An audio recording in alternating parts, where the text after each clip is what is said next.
성부와 성자와 성령의 이름으로 아멘. 슬기로운 가톨릭 성경 통독에 오셨습니다. 오늘은 루카복음 24장의 말씀입니다. 이제 루카복음의 마지막 장입니다. 마지막 장. 부활하시다. 주간 첫날 새벽 일찍이 그 여자들은 준비한 향료를 가지고 무덤으로 갔다. 그런데 그들이 보니 무덤에서 돌이 이미 굴려져 있었다. 그래서 안으로 들어가 보니 주 예수님의 시신이 없었다. 여자들은 그 일로 당황하고 있는데 눈부시게 차려입은 남자 둘이 그들에게 나타났다. 여자들이 두려워 얼굴을 땅으로 숙이자 두 남자가 그들에게 말하였다. 어찌하여 살아계신 분을 죽은 이들 가운데서 찾고 있느냐? 그분께서는 여기에 계시지 않는다. 되살아나셨다. 그분께서 갈릴리아에 계실 때 너희에게 무엇이라고 말씀하셨는지 기억해 보아라. 사람의 아들은 죄인들의 손에 넘겨져 십자가에 못 박히셨다가 사흘 만에 다시 살아나셔야 한다고 말씀하셨다. 그러자 여자들은 예수님의 말씀을 기억해내었다. 그리고 무덤에서 돌아와 11 제자와 그 밖의 모든 이에게 이 일을 다 알렸다. 그들은 마리아 막달레나, 요한나, 그리고 야고보의 어머니 마리아였다. 그들과 함께 있던 다른 여자들도 사도들에게 이 일을 이야기하였다. 사도들에게는 그 이야기가 헛소리처럼 여겨졌다. 그래서 사도들은 그 여자들의 말을 믿지 않았다. 그러나 베드로는 일어나 무덤으로 달려가서 몸을 굽혀 들여다보았다. 그곳에는 아마포만 놓여 있었다. 그는 일어난 일을 속으로 놀라워하며 돌아갔다. 부활하신 모습입니다. 마테오복음에서는 말씀하신 대로 부활하셨다고 이야기하고 있고, 마르코복음에서는 그러니 가서 제자들과 베드로에게 이렇게 일러라. 예수님께서는 전에 여러분에게 말씀하신 대로 여러분보다 먼저 갈릴리아로 가실 터이니 여러분은 그분을 거기에서 뵙게 될 것이다. 이렇게 되어 있죠. 그런데 루카복음은 여인들에게 그분께서 갈릴리아에 계실 때 너희에게 무엇이라고 말씀하셨는지 기억해 보아라. 사람의 아들은 죄인들의 손에 넘겨져 십자가에 못 박히셨다가 사흘 만에 다시 살아나셔야 한다고 말씀하셨다. 이렇게 이야기하죠. 그러자 여자들은 예수님의 말씀을 기억해내었다라고 이야기합니다.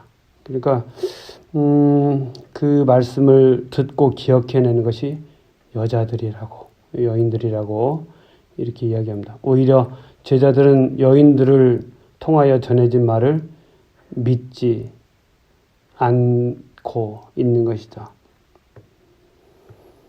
그리고 베드로는 속으로 일어난 일을 놀라워하고 있는 것입니다.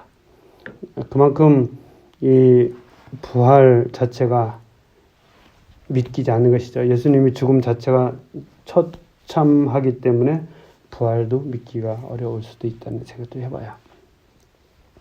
엠마오로 가는 두 제자에게 나타나시다. 이제 예수님께서 활동하시죠. 바로 그날 제자들 가운데 두 사람이 예루살렘에서 예순 스타디온 떨어진 엠마오라는 마을로 가고 있었다. 그들은 그동안 일어난 모든 일에 관하여 서로 이야기하였다. 그렇게 이야기하고 토론하는데 바로 예수님께서 가까이 가시어 그들과 함께 걸으셨다.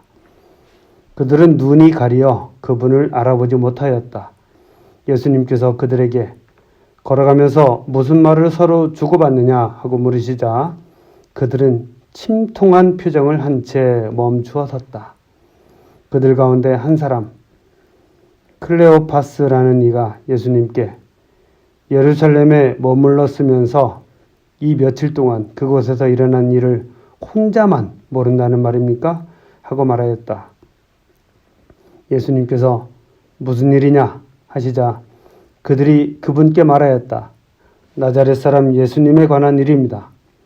그분은 하느님과 온 백성 앞에서 행동과 말씀에 힘이 있는 예언자셨습니다.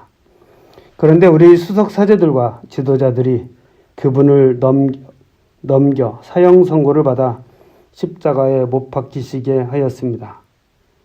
우리는 그분이야말로 이스라엘을 해방하실 분이라고 기대하였습니다. 그 일이 일어난 지도 벌써 사흘째가 됩니다. 그런데 우리 가운데 몇몇 여자가 우리를 깜짝 놀라게 하였습니다. 그들이 새벽에 무덤으로 갔다가 그분의 시신을 찾지 못하고 돌아와서 하는 말이 천사들이 발현까지 보았는데 그분께서 살아계시다고 천사들이 일러주더랍니다. 그래서 우리 동료 몇 사람이 무덤에 가서 보니 그 여자들이 말한 그대로였고 그분은 보지 못하였습니다. 그때 예수님께서 그들에게 이르셨다. 아, 어리석은 자들아, 예언자들이 말한 모든 것을 믿는데 마음이 어찌 이리 굼뜨냐. 그리스도는 그러한 고난을 겪고서 자기의 영광 속에 들어가야 하는 것이 아니냐?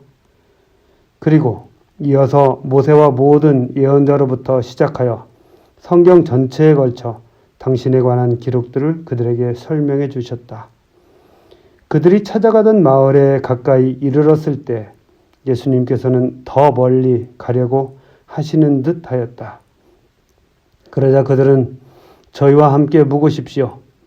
저녁때가 되어 가고 날도 이미 저물었습니다. 하며 그분을 붙들었다. 그래서 예수님께서는 그들과 함께 묵으시려고 그 집에 들어가셨다. 그들과 함께 식탁에 앉으셨을 때 예수님께서는 빵을 들고 찬미를 드리신 다음 그것을 떼어 그들에게 나누어 주셨다. 그러자 그들의 눈이 열려 예수님을 알아보았다. 그러나 그분께서는 그들에게서 사라지셨다. 그들은 서로 말하였다. 길에서 우리에게 말씀하실 때나 성경을 풀이해 주실 때 속에서 우리 마음이 타오르지 않았던가? 그들이 곧바로 일어나 예루살렘으로 돌아가 보니 11 제자와 동료들이 모여 정녕 주님께서 되살아나시어 시몬에게 나타나셨다 하고 말하고 있었다.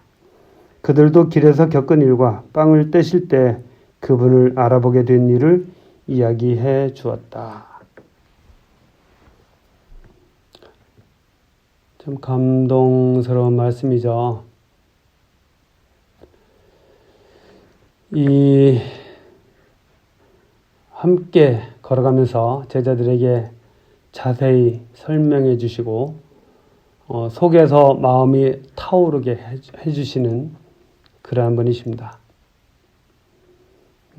눈이 열렸다고 또 닫혔다 열렸다 이렇게 이야기하죠.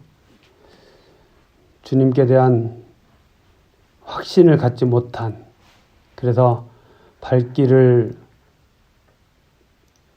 엠마오라는 곳으로 옮기던 그들은 예수님을 알아보는 즉시 발길을 돌려서 주님께서 계셨던, 주님과 함께 하였던 곳으로 바로 되돌아오는 것이죠. 아마 마라톤처럼 뛰어오지 않았을까 하는 생각이 듭니다. 주님에 대한 확신, 주님과의 만남, 이것은 바로 발걸음을 돌리고 예수님을 향해서 가게 만드는 힘이 있는 것이죠. 그리고 그런 일을 주님께서 제자들에게 해주셨다. 이런 말씀입니다. 승천하시다.